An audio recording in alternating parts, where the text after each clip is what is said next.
இன்னைக்கு பீர்க்கங்காய் பருப்பு குழம்பு பண்ண போகிறேன். இது சாதத்துக்கு, சப்பாத்தி, தோசை எல்லாத்துக்கும் இருக்கிற மாதிரி செய்ய போகிறேன். இதில் துவரம் பருப்பு, பாசிப்பருப்பு வச்சுருக்கேன். இதை தண்ணி போட்டு ஊற வைக்க போகிறேன். இப்போது சின்ன சின்ன துண்டுகளாக விட்டுட்டு இதை இந்த தோலெல்லாம் எடுத்துடுறேன். இப்போது பீர்க்கங்காயை கட் பண்ணி வச்சுட்டேன்.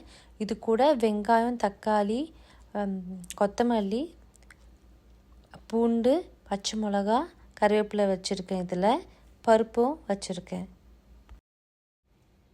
வெஜிடபிள் மோடில் வச்சுட்டு ஸ்டார்ட் கொடுக்கணும்.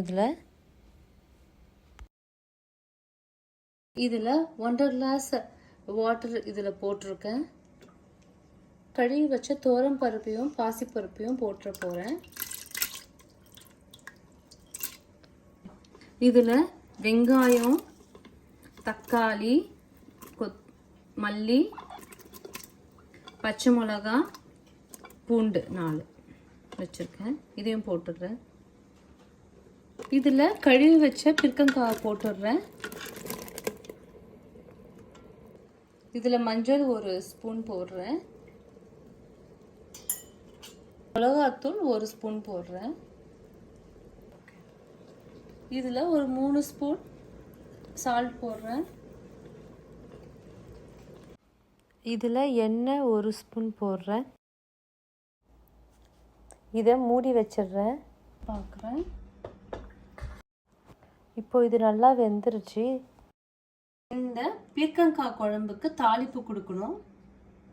இதில் 2 ஸ்பூன் ஆயில் போடுறேன். கடுகு போடுறேன், ஒரு 1/2 ஸ்பூன். கொஞ்சம் சீரகம், உளுத்தம் பருப்பு, இந்த காஞ்ச மிளகாயும் கருவேப்பிலையும் போட்டுடுறேன். இதில் கொஞ்சம் பெருங்காயம் போட்டுடுறேன். இப்போ இந்த குழம்ப தாளிப்பில் சேர்த்துடுறேன். இப்போ இதை 5 நிமிஷத்துக்கு நல்லா கொதிக்க விட போகிறேன். கேஸ் ஆஃப் பண்ணிவிட்டு இதில் கொத்தமல்லி போட்டுடுறேன். பீர்க்கங்காய் பருப்பு குழம்பு ஆயிடுச்சு.